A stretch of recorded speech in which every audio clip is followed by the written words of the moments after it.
un fenómeno que, a diferencia de muchos otros líquidos producidos, es producido a un ritmo constante, pero y su eliminación es constante. Entonces, acá, si yo tengo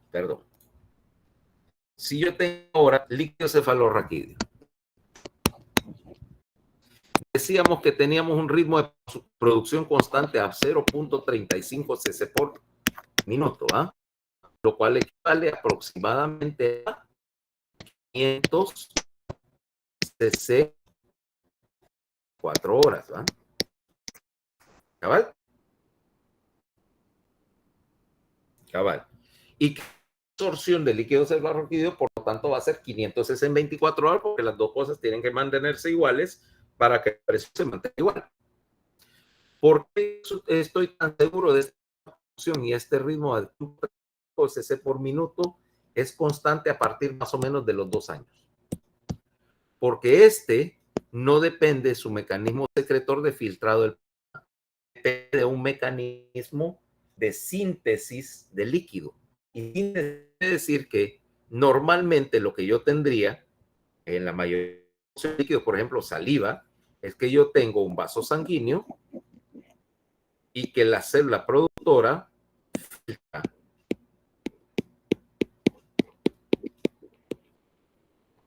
un porcentaje del plasma que pasa por el glomero, lo que filtra X porcentaje. ¿Verdad? El problema es que entonces la cantidad filtrada de pelo es proporcional a la presión arterial.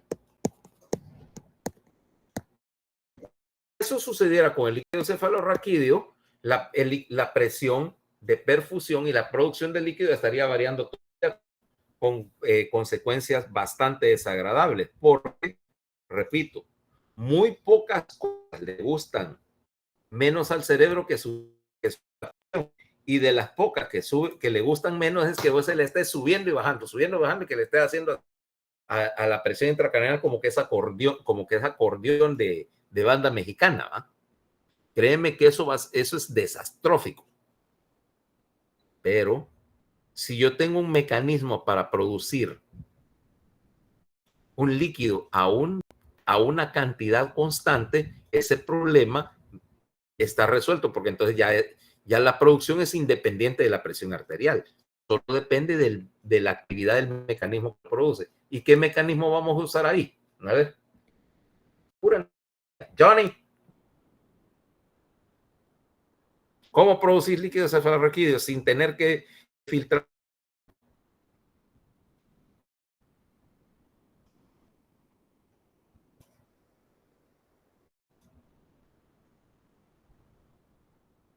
Mali, Ruanda, Ruanda.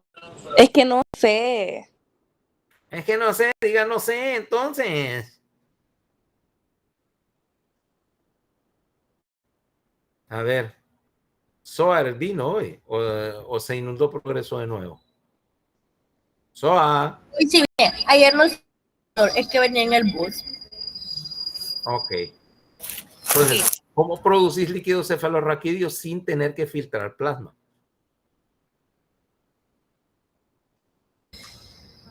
No sé. O sea, los plexos coroideos tienen que filtrar el plasma para hacerlo, ¿verdad?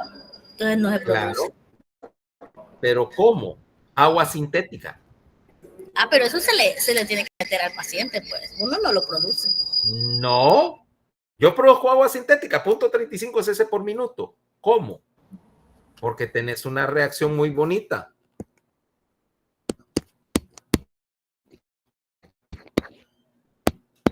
La hidrasa carbónica. Sí. Catalizada por anhidrasa carbónica 4, que viene del plasma. Protones hay en cualquier célula. Y la gente hace agua, que puede secretar, y CO2, que retornas al plasma. La síntesis del líquido cefalorraquídeo depende del mecanismo de la anhidrasa carbónica, porque entonces yo puedo controlar la producción acá, controlando la actividad de anhidrasa carbónica.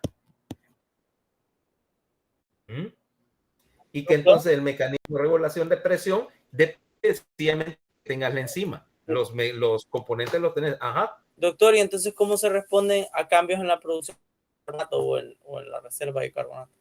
Porque tenés tanto bicarbonato disponible que, que para el momento en que tu producción de líquido cefalorraquídeo se viera afectado por el déficit de bicarbonato, ya estás en problemas mucho más graves por la acidosis. ¿Ok? Generalmente la ventaja aquí es que el mecanismo trabaja con tal eficiencia o tenés tal exceso de bicarbonato que realmente estarías extrayendo el bicarbonato de 0.35 cc de plasma por y 0.35 cc de plasma por minuto es nada.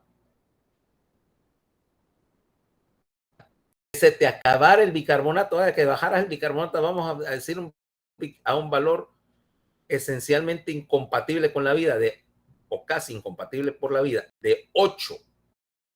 Lo único que tendrías que hacer es mover 1 mililitro por minuto a través de los plexos coroideos. No hay problema. Entonces, quiere decir que la presión ahora, que la producción de líquido cefalorraquídeo es esencialmente constante bajo cualquier circunstancia concebible. ¿Ok?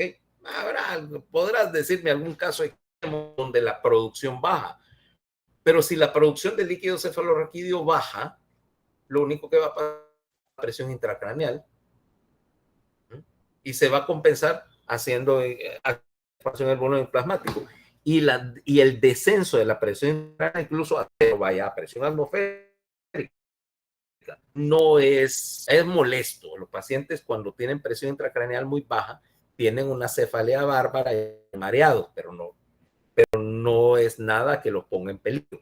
El problema es cuando tenés un exceso de producción. Ajá, Gabriel. Dime. No es relevante, presidente. Vaya. Me tuve que mover de este lugar. Vaya. Entonces, el caso es que tu producción de líquido cefalorraquídeo es constante. Lo que pasa para mantener la presión es que esos 500 cc que producís al día o 0.35 cc por minuto, lo que querrás, circulen a través del sistema, o sea, pasen de los plexos coroideos ventrículos a través del acueducto al cuarto ventrículo, circulen hacia las cisternas, porque el cuarto ventrículo desemboca en la cisterna magna.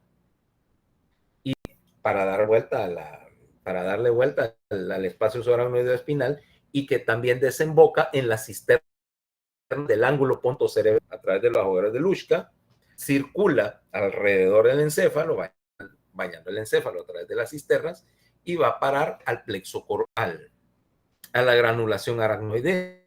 Y entonces la granulación aracnoidea, ¿qué es lo que tenés? Vamos a ver, si yo tengo acá, esta es la duda, 2 hojas, y me refleja así para formarme el espacio para él.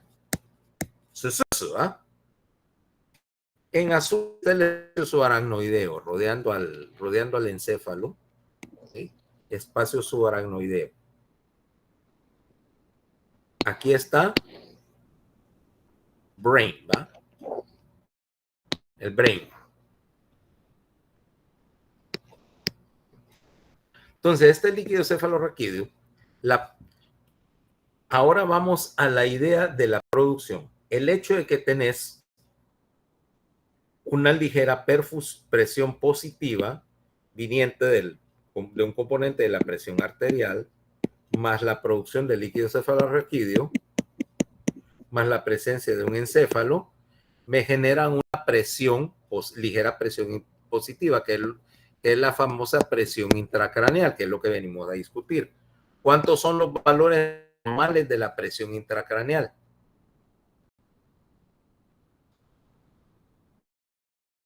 ¿Cuál es el valor normal de la PIC? Doctor, se lo... De 5 a 18 Ah, ok. miligramos. No, me confundí. De 5 a 18 centímetros de agua, que equivale a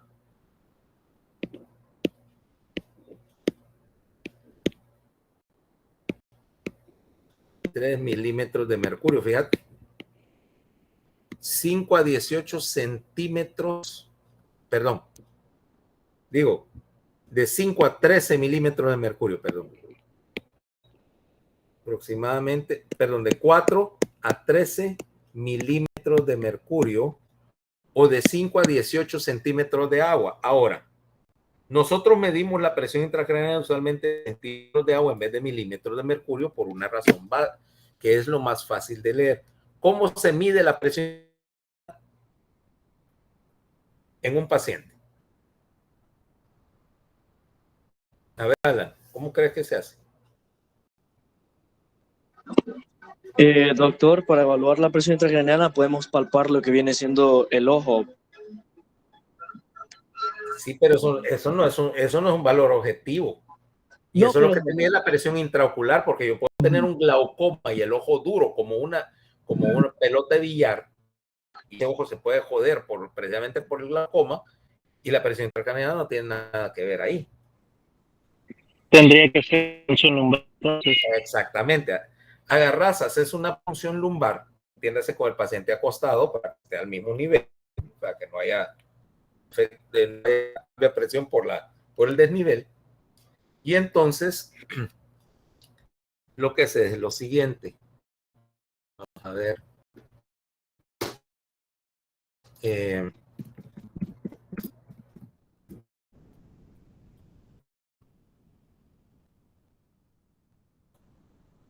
Tienes este aparatito, mira. Ves que es una vil llave de 3 pasos y una columnita, un tubito graduado en centímetros, ¿va? Mira.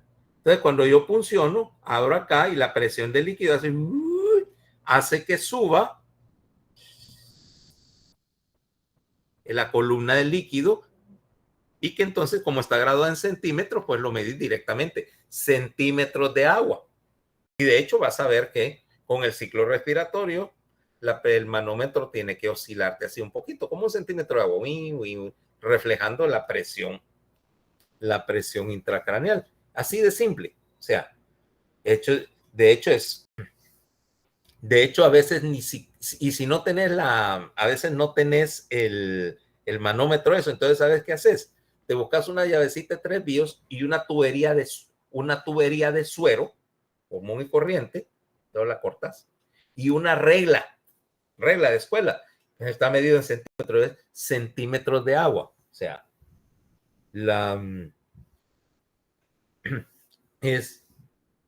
y solo lo traducí milímetro de mercurio. 5 centímetros de agua son unos 4 milímetros de 4 milímetros de mercurio y 18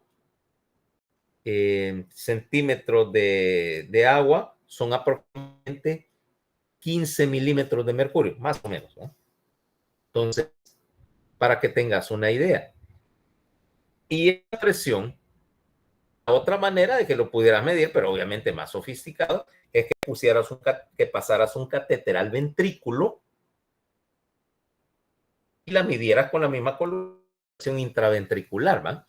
No con un transductor, que es lo que hacemos normalmente para monitorizar la presión intracraneal, es agarrar una tubería y meterla en el ventrículo. Y no es tan difícil como parece, ¿ok?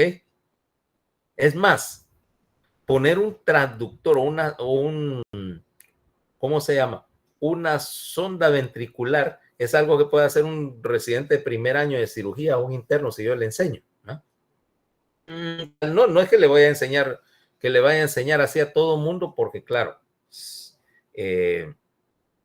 Claro, tampoco quiero que ande la gente puyando ventrículos a diestra y siniestra sin tener exacto control de lo que hacen, pero no es nada difícil, ¿verdad? Entonces, ¿qué sucede? Yo tengo, y el balance acá depende entonces de la absorción del líquido. Volvamos a nuestro dibujo. ¿Y qué es lo que me mide acá? El hecho de que el espacio subaracnoideo está, la vellosidad entra a la cabeza del sususu, del seno sagital. Y que aquí en el punto, ampliémoslo un poquito, y que lo que tenés es lo siguiente. El seno, en verde está el endotelio del seno, porque ahí solo hay endotelio, y acá la aracnoide, o sea que lo único que separa el líquido raquídeo de la sangre que está retornando del seno es 2 capas de células. Y entonces, ¿qué presión está aquí? Decíamos, está a más 5 centímetros de agua. ¿Y el seno sagital a qué presión está? A menos 40 centímetros de agua. Porque el retorno venoso, acordate que me dice que si este es el cero, aquí en el punto en la unión entre los dos, de las dos capas del atrio, es cero y todo lo que está arriba aquí está a presión. O sea que el seno está a 40 centímetros de presión negativa. Si hay 5 positivos y 40 negativos, eso quiere decir que todo el líquido cefalorraquídeo va a fluir por diferencia de presiones, o sea, por ley de los ayotes, hacia el compartimiento vascular, hacia el seno, y regresa. O sea que como trabajas con tanta diferencia, básicamente mientras tengas tus granulaciones aracnoideas funcionando, independientemente de la posición de la cabeza, vos vas a tener favorecida la absorción del líquido. O sea que en condiciones fisiológicas eso no debería haber ningún problema porque tenés tal capacidad de retornar el SR a la circulación que nunca se acumula presión. El problema es cuando se obstruye esa absorción. Ahí sí tenés problemas, ¿no? Entonces veamos cómo causar un aumento en la presión intracranial. Quiere decir que si nosotros nos basamos en la ley de Monro-Kelly, quiere decir que para aumentar la presión intracranial, yo tengo 4 posibilidades, porque vamos a hablar de una cuarta posibilidad. No me quedó claro ahorita lo que está explicando en el seno sagital. Si tiene más 5 de presión intracraneal, menos 40 de presión intravascular en el seno, ¿qué es lo que va a hacer? Ahora sí. Ok. Entonces, vos venís y si hablamos entonces, ¿qué me puede aumentar dentro de la cabeza? Implica que tendríamos 4 posibilidades según la ley de Monro-Kelly. 3 posibles y una más rara, aunque sí te voy a decir que sí la he visto. Las 3 posibilidades comunes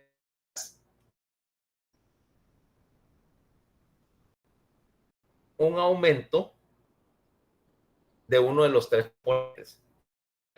Aumentar el componente del cefalorraquídeo. ¿Ok? Que si cuentas entre la cabeza tuvieras 300, por ejemplo. ¿Y cómo se llama cuando tenés un montón de líquido en la cabeza?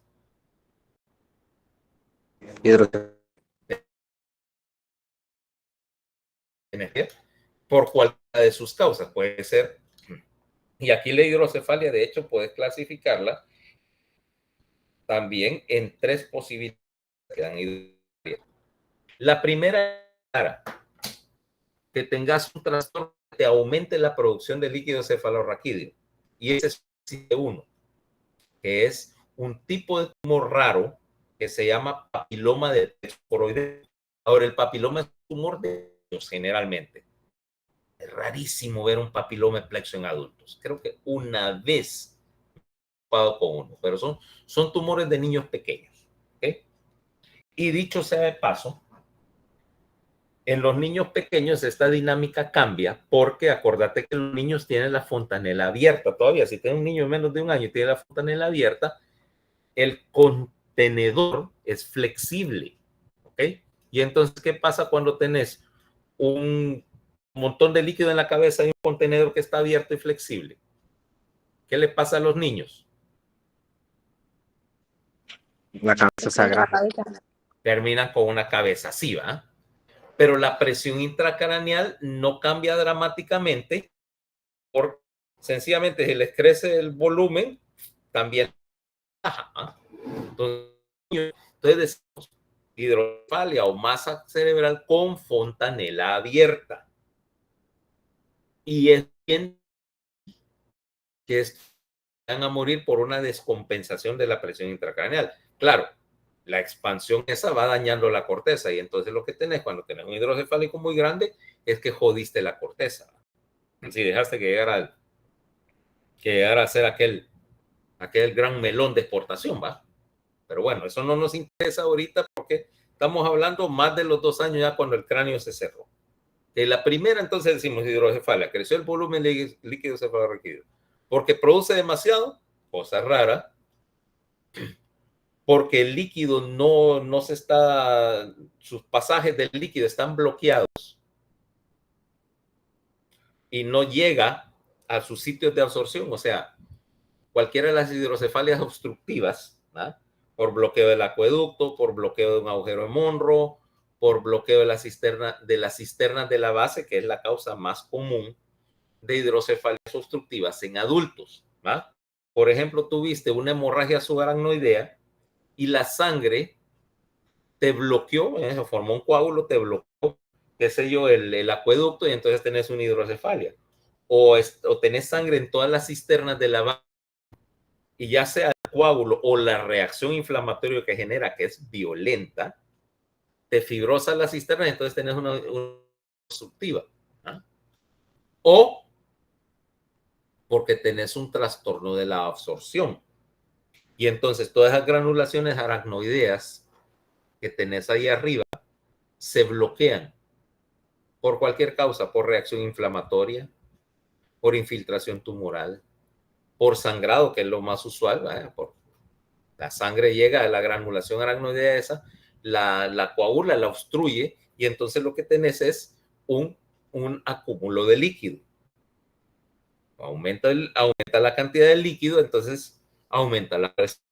Ese es sencillo, ¿ah? Tenés la segunda posibilidad, aumente el volumen de sangre en los vasos sanguíneos, o sea que hagas vasodilatación no controlada.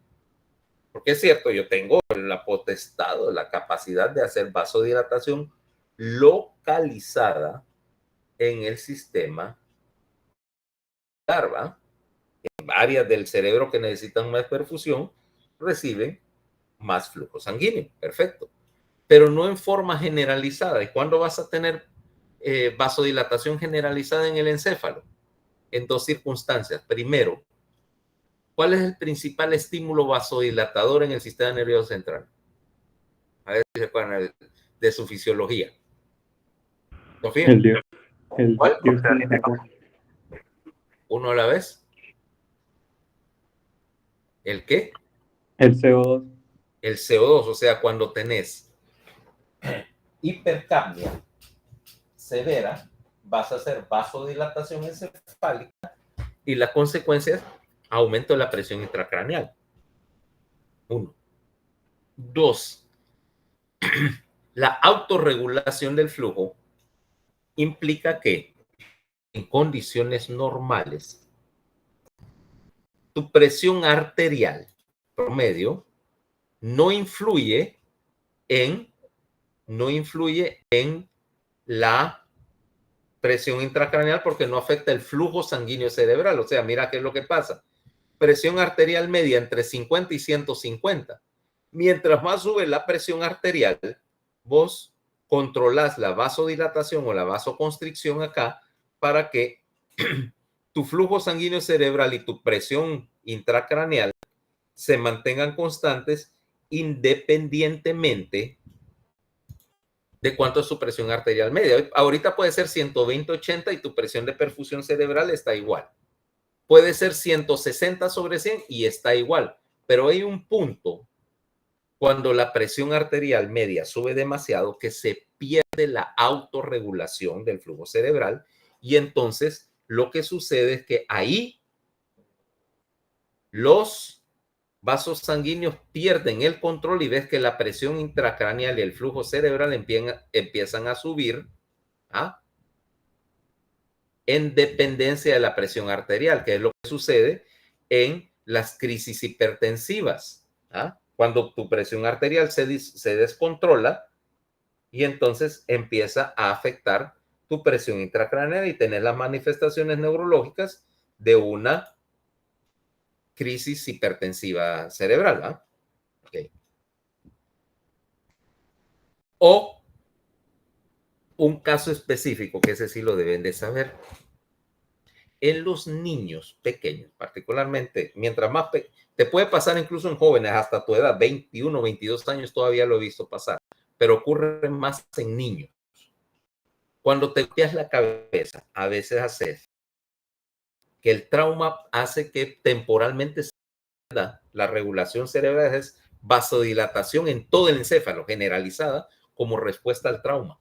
Se llama disregulación cerebral, disregulación cerebral o pediátrica, y entonces lo que tenés es un niño que te hace una hipertensión intracraneal en plazo de minutos a horas, ¿ok?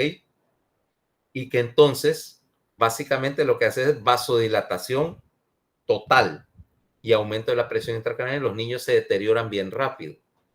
El manejo de esto, y le tomas una tomografía y ves aquel cerebro apretado, más de lo que ya de por sí es en un crónico pediátrico, y un niño que se está deteriorando. Entonces lo que tenés que hacer es precisamente el tratamiento de eso, regresar la autorregulación, intubándolo y hiperventilándolo para que al lavar CO2 controles la vasodilatación y más bien le haces vasoconstricción y el niño se recupera.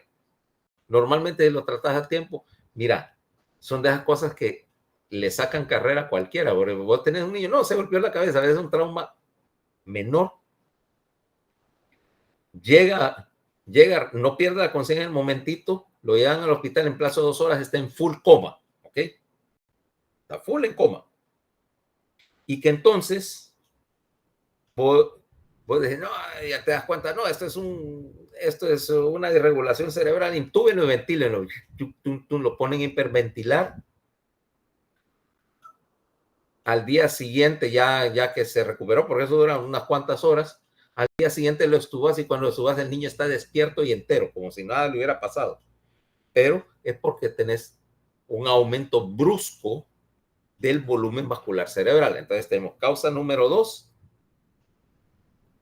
aumento del volumen vascular. Causa número 3, aumento del volumen del contenido sólido, o sea, del parénquima. ¿Y qué cosas te pueden aumentar el volumen del parénquima cerebral? Edema cerebral, una masa dentro de la cabeza, le hace tumor o malformación vascular o lo que querrás, un absceso. ¿Qué otras cosas son masas en la cabeza? Una hemorragia cerebral, un hematoma subdural, un hematoma epidural, cualquier cantidad de sangre fuera de los vasos sanguíneos, vaya. Una hemorragia subaracnoidea, con o sin hidrocefalia, si sangras suficiente al espacio subaracnoideo como para subirte la presión intracraneal, ¿ok? O sea, cualquier cosa en la cabeza que no debería estar ahí. Porque si vos tenés un tumor de 80 cc de volumen, son 80 cc que tenés que sumar la ecuación. Entonces aquí tendrías casi 1780 en un cráneo de 1700 obviamente no cabe y la presión sube. ¿Te das cuenta que mecánicamente es bien sencillo? Y la cuarta causa, adivina cuál es. Muy rara. Reducción del volumen craneal. En otras palabras, que tenés alguna fractura deprimida tan grande que básicamente te hundió la cabeza para adentro, ¿va? O en niños, una craniosinostosis, o sea que los huesos, las suturas se rompen prematuramente y el cráneo no crece, el encéfalo crece, pero el cráneo no. Entonces, volumen craneal demasiado pequeño para el contenido.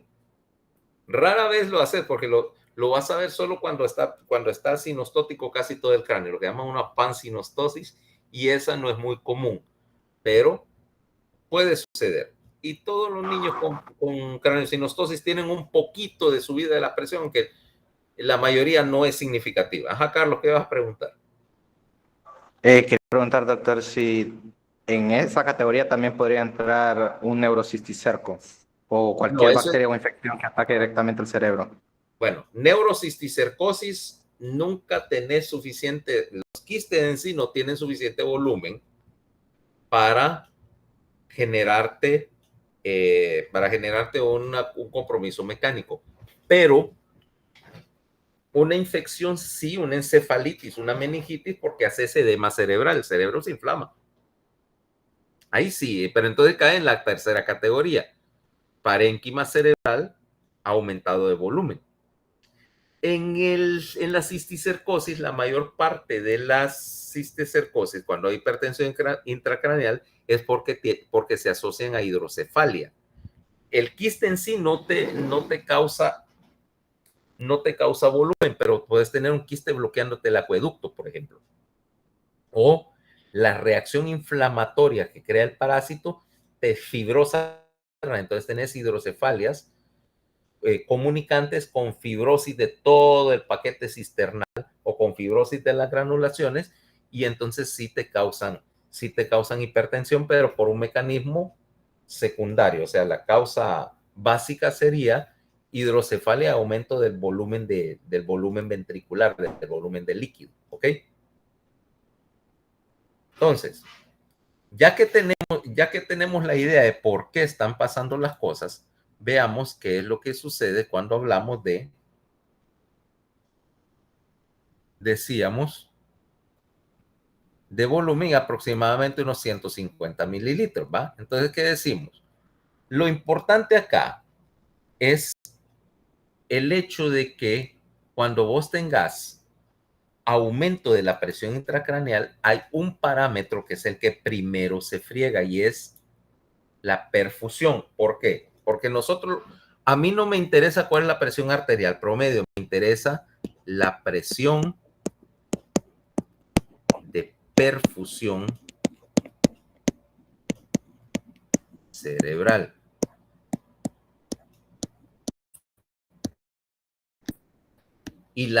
Y esta presión es igual a la presión arterial media, la PAM, menos la presión intracraneal. Esta es la fórmula que a vos te interesa. Presión de perfusión cerebral es igual a presión arterial media menos presión intracraneal. Quiere decir que cada vez que esta presión esté aumentada, la presión de perfusión cerebral baja. Y el problema del aumento de la PIC es que no solamente te desplaza estructuras, sino que eventualmente todo lo que está dentro del cráneo está menos perfundido, ¿ok? Está isquémico y puedes caer en un círculo vicioso. Círculo vicioso que consta de que si yo tengo, ponele, una neurona y esa neurona está hipoperfundida y no le estoy aportando suficiente oxígeno, ¿qué va a pasar con esa neurona? ¿Qué pasa con una neurona hipoperfundida? Muere. Bueno, y antes de morirse, los infartos, bueno, las isquemias en el cerebro a veces puede presentar edema. Exacto. No a veces, siempre. Siempre. ¿Ok? ¿Por qué? Porque esa neurona que no tiene aporte energético, sus bombas iónicas dejan de funcionar por falta de energía, ¿va? Y cuando las ATPasas dejan de estar sacando el sodio y el voltaje de la membrana disminuye, se abren todos los canales. Quiere decir que todos los electrolitos quieren regresar a la neurona y la neurona se hincha. Todos los infartos cerebrales, todas las áreas hipoperfundidas del cerebro hacen en mayor o menor grado se edematizan. Si hay más edema cerebral, quiere decir que la presión aumenta, la presión intracraneal aumenta, la presión de perfusión baja un poquito más, hay más isquemia y círculo vicioso. ¿Ah? Quiere decir que lo que tenés es este problema con la PPC. Mira qué es lo que pasa. Aumenta la PIC. Quiere decir que disminuye la presión de perfusión cerebral. Quiere decir que neurona isquémica. La neurona isquémica causa edema, ¿ok? De la neurona y porque en colectivo edema cerebral que a su vez aumenta la PIC. Mira, un círculo vicioso que si no lo controlas vas a terminar subiendo la PIC a valores en los cuales la presión de perfusión cerebral tiende a cero. Y cuando la presión de perfusión cerebral tiende a cero, el flujo cerebral va a ser obviamente de cero. Y la consecuencia del flujo sanguíneo cerebral en cero es morir, por supuesto. Porque, de hecho, una de las definiciones de muerte cerebral involucra eso, involucra que se define la muerte cerebral, entre otros criterios, como la ausencia de perfusión al encéfalo. ¿Okay? Ya que ya te das cuenta que cuál es la primera consecuencia y por qué yo quiero mantener la presión intracraneal controlada, no solamente por el efecto directo de la presión sobre la neurona, sino también por el efecto que tiene sobre el riego sanguíneo de todo el sistema nervioso central.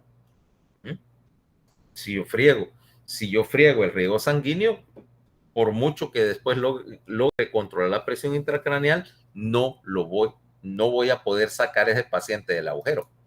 Entonces decimos, eventualmente el aumento lleva isquemia al tejido y a su vez la reacción a la isquemia va a ser generar vasodilatación que aumenta aún más la PIC. O sea que haces un círculo vicioso y lo vas a ver, por ejemplo, en el trauma encefálico. ¿Eh? Cuando tenés un golpe en la cabeza y el edema cerebral se va perpetuando a sí mismo. O cuando tenés una hemorragia cerebral, o como decía Michael, cuando tenés un infarto grande y que hay desplazamiento de estructura, generalmente este es uno de los mecanismos más peligrosos para que se compliquen los pacientes. Entonces, ¿cómo lo agarrás? Decimos, ¿cómo se ve en términos de signología? Porque vos vas a tener los signos de presión intracraneal aumentada que van a variar según sea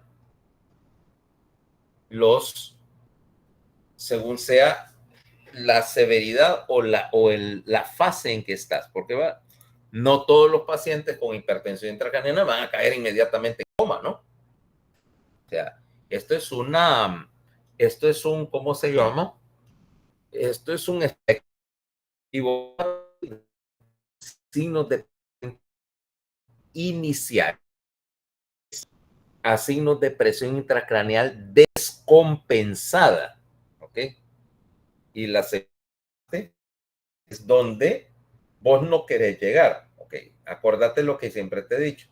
Si vos me llamas porque un paciente tiene signos de lo que crees que es presión intracraneal aumentada, que vienen con mira tal y tal, mira que tengo un paciente así, así, así, así, que creo que tiene una hipertensión intracraneana y que viene comenzando. Y digo, ok, macanudo, llámame. Está bien, voy a ir a verlo, a ver qué hacemos. No dejan descompensar y me dicen, doctor, es que tengo un paciente que tenía que creo que tenía una hipertensión intracraneana, pero resulta que ahorita ya me cayó en coma, está en Glasgow de 3 y está haciendo parada respiratoria. Adivina qué te voy a responder. ¿El ejemplo del cañón queda? ¿Cómo? No. Que llame a tu abogado. Exacto. Te voy a decir dos frases. La primera, llama a tu abogado. La segunda, y ahora me... ¿Cómo? Venga. No, y yo solo te voy a hacer. Ve cómo haces, ¿va? Ve cómo haces. Yo soy neurocirujano. No mago, ¿ok? El que resucita gente ejercía la medicina allá en Jerusalén hace 2000 y pico de años. Eso. Yo descomprimo cabezas cuando son salvables. Y de hecho es un criterio, o sea, paciente que ya está en una descompensación de la presión intracraneana irreversible, eso ya constituye una contraindicación para cirugía. Es decir, no, el paciente no es recuperable, no es ético que yo le vaya a abrir la cabeza. Lo siento. Ve qué haces. ¿Okay? No, o sea, el punto es que ustedes no tienen que dejar que un paciente le llegue a ese punto. Entonces, ¿qué es lo que vas a ver? Decimos signos tempranos y signos tardíos. Ok. Vamos a hacer un apartado.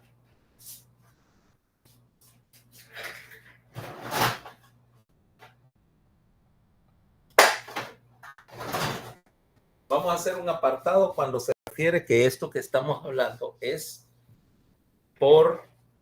con fontanela cerrada, o sea, más de 2 años, porque en el niño pequeño, el aumento de la presión, el volumen tiene una compensación, o sea, el cráneo se puede expandir y vos vas a ver que lo primero que verías es aquello de la fontanela abultada, ¿va?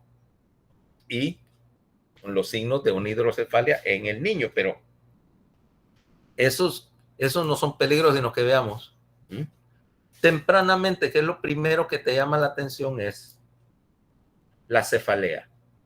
Toda hipertensión intracraneana significativa le duele la cabeza, ¿ok? Y luego vas a tener el deterioro, primero del lenguaje, el deterioro de las funciones corticales, o sea, tenés un paciente que está somnoliento y confuso, ¿ok? Que está con cefalea y el Glasgow probable, porque aquí están utilizando, como decíamos, los términos inapropiados, y entonces decimos que está en un Glasgow 14, vaya. 14 y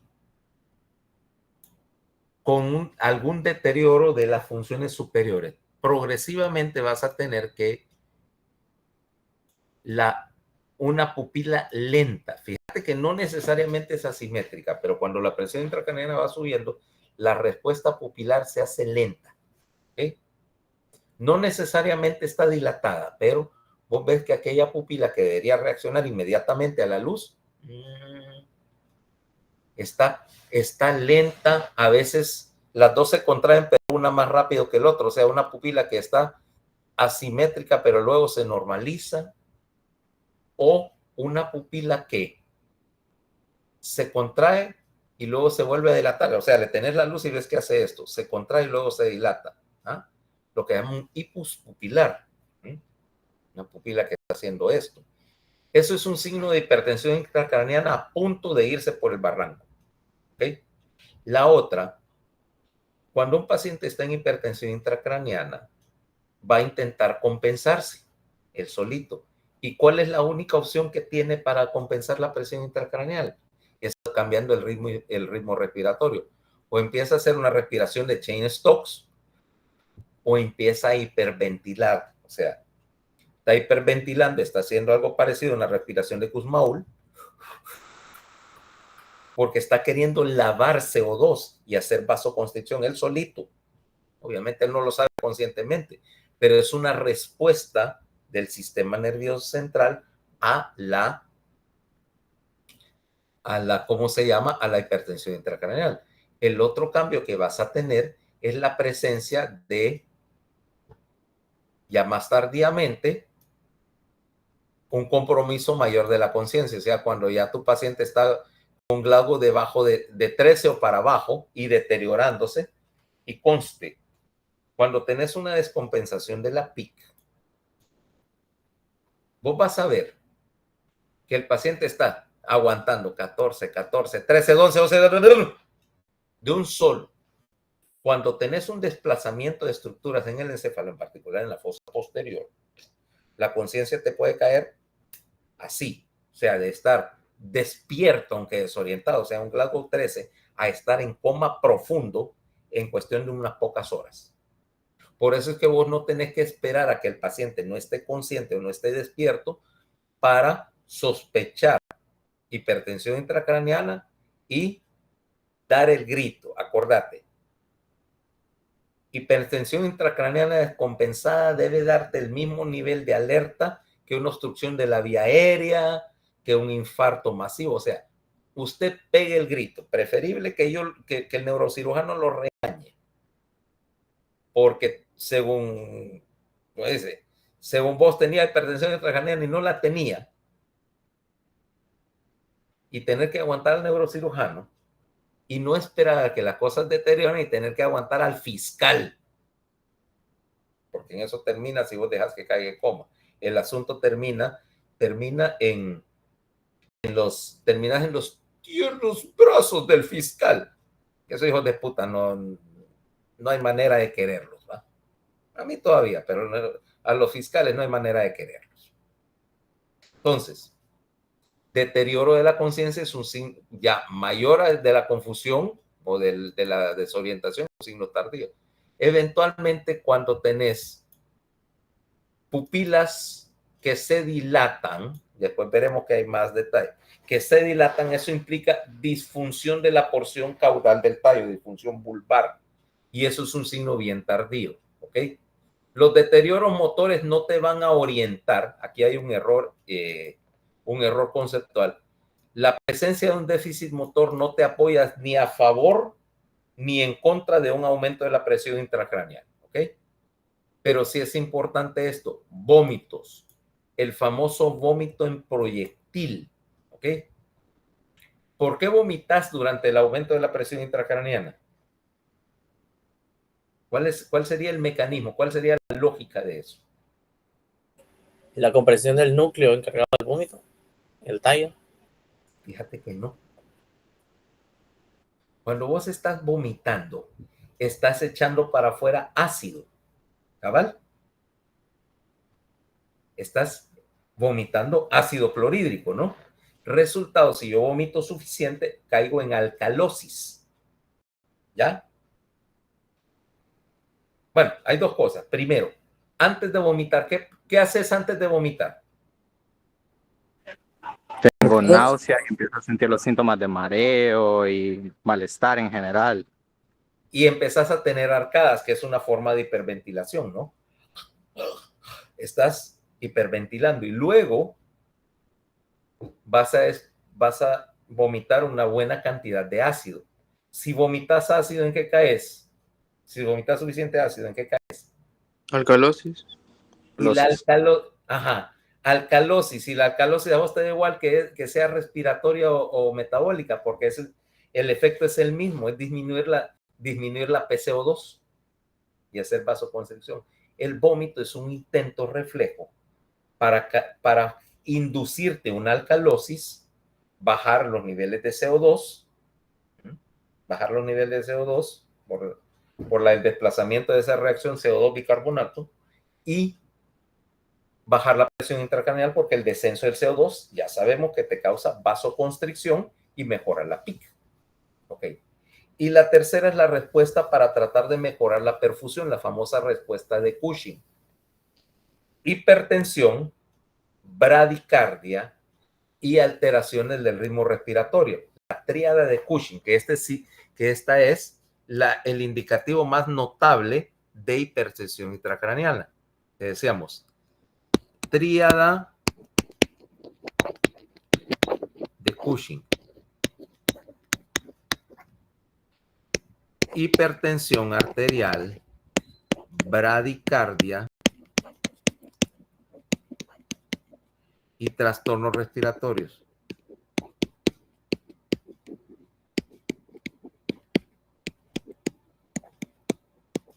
Que termina en apnea.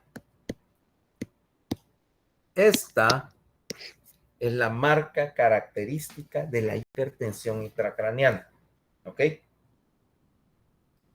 Cuando tengas esa combinación, vos asumí que hay algo apretando en la cabeza hasta no demostrar lo contrario. ¿Podrías tener otras causas? Sí. Pero de todas las causas que te pueden generar una tríada de Cushing, la primera, la principal y la más notable y la más peligrosa es, por supuesto, una hipertensión intracraneana descompensada. ¿Okay? Sí, sí, ¿va? Aquí lo tienen. Hipertensión sistólica, por cierto, ¿ok? De predominio sistólico. Ahora, ¿cuánto vas a meter de presión de perfusión cerebral para que puedas decir que esto empezó a ser problemático? Decimos, la PPC normal acerca de, ¿ok? Normalmente a 35, porque tu presión arterial media anda en 35 y la presión intracraneal, pues vamos a asumir que es de 15, entonces va a andar a 5. Tengas presión de perfusión cerebral por debajo de 40, consideramos que hay isquemia e importante. Si la presión de perfusión cerebral aumenta la presión intracraneal y baja la PPC, este valor de 40 es para todo el encéfalo, ¿ok? Por lo tanto, todo el encéfalo va a estar sufriendo por falta de oxígeno, ¿ok? Pero hay ciertos sectores que son peores que otros, en particular aquí, el hipocampo, la corteza del lóbulo frontal y el tallo. Son los tres que primero van a darte problemas, ¿ok? Entonces, ahora, con eso en mente, entonces vos querés evitar, decíamos, evitar las manifestaciones cuando llegas y tenés esto. Mira, la consecuencia final de una hipertensión intracraneal descompensada, el desplazamiento de estructuras. Y hay 4, no 3, porque ahí te ponen tres cosas que se pueden herniar en la cabeza, pero en realidad son 4. ¿Ah? Obviamente que por pues al fin y al cabo no es. ¿Ah? Entonces vamos a tener que, como decíamos, si vos estás queriendo meter una sandía en una lata de sardinas, algo se tiene que desplazar. ¿Ah? Es como decir, vaya, no sé, andas, imagínate, qué sé yo, Gabriel, que vas vos y te conseguís un carrito, ¿va? Te conseguís un carro. Adivina qué carro vas a andar esta vez, Gabriel.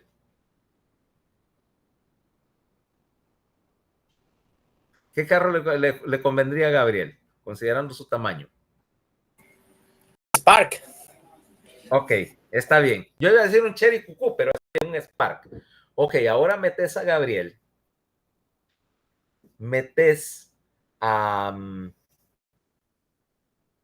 Gabriel, metemos a Carlos, metemos ¿a quién? Metamos a Melanie, metamos a Kenny en ese carrito, ya va lleno, ¿ok?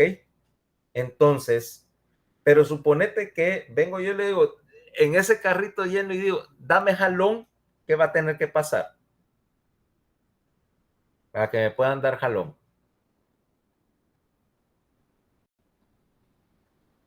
Alguna contorsión tiene que haber. Algo se tiene que mover. Yo no sé quién va a ir sentado sobre las rodillas de se tiene que mover. Bueno, lo mismo pasa, o sea, si vos tenés que acomodar, particularmente si tenés una masa como un tumor que es asimétrico, quiere decir que estás generando más presión de un hemisferio que en otro. Entonces, ahí es donde tenés los desplazamientos. ¿Qué cosas se van a mover? Bueno, veamos acá. Está él. Pues se van a mover. Vamos a ver.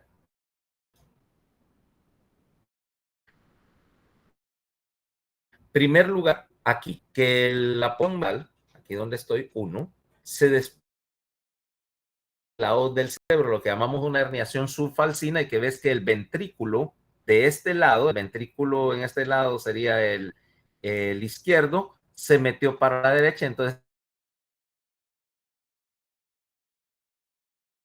tener los dos ventrículos del mismo lado. Esta es la más común, herniación subcallosa o herniación de la hoz. Aquí no. Posibilidad número 2 es esta peligrosa. Número 2, la porción medial temporal quiere a través de la tienda del cerebelo, una herniación transtentorial, y dice que te comprime acá el pedúnculo central y el mesencéfalo. Esa es la clásica herniación que ves cuando tenés una lesión baja aquí abajo en el temporal. El clásico hematoma epidural temporal, que te va lo que se llama la tríada de la herniación del uncus. Una pupila que se dilata del lado, un defecto motor y un deterioro de conciencia. La tríada de la herniación uncal. Pupila, midriasis del lado de la herniación, hemiparesia del lado contralateral y deterioro de la conciencia. Esa te la tenés que saber, porque que te topes, qué sé yo, con algunas de las causas que causan herniación subfalcina, vaya, una hemorragia, no es tan frecuente, pero un hematoma epidural traumático te lo puedes topar cualquier día en la emergencia. Entonces, acuérdense, pila de un lado, déficit motor del otro lado y deterioro de conciencia progresivo. La tríada del hematoma epidural.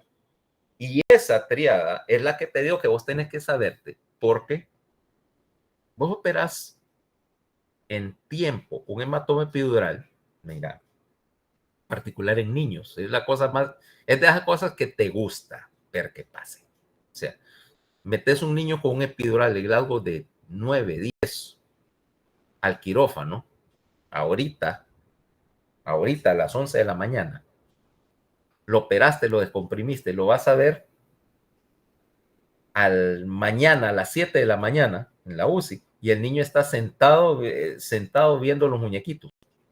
Pero si dejas que la hipertensión te hernie el uncus, y acordate, el mesencéfalo lo estás apretando y se infarte el mesencéfalo, ese niño no se vuelve a despertar. Entonces, la diferencia de saber cuando un paciente está herniando antes de que se joda. La posibilidad número 3, que es la más catastrófica, es que las amígdalas del cerebelo se hernien por el agujero magno, ¿va? Acá. Y que entonces lo que vas a tener es la amígdala cerebelosa, y que entonces tenés una parada respiratoria, ¿ok? Tenés una parada respiratoria y un deterioro brusco de la conciencia, porque literalmente estás apretando el bulbo. Si comprimís el bulbo, ¿y cuándo vas a tener una herniación de la amígdala? O que tengas una hipertensión intracraneana severa que la dejaste progresar, o que tengas una masa en la anterior. Es que las lesiones o las masas en el cerebelo las consideramos mucho más peligrosas que las masas más arriba.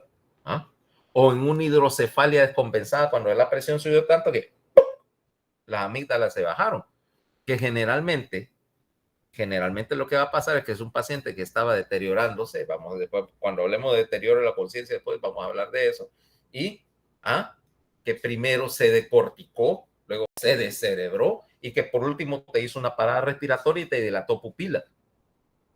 Y entonces, si entonces me llamas, vesme, porque te voy a decir que para qué me llamaste en ese momento, que veas quién diablos te saca de ese vergueo. ¿Okay? La cuarta, se la voy a dejar de tarea a ver si mañana me dicen cuál es el cuarto tipo de herniación. ¿Ok?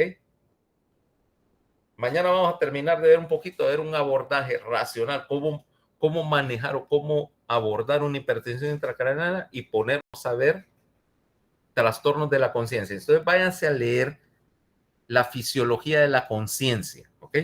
Porque mañana porque ese es un tema un poco más involucrado. Preguntas.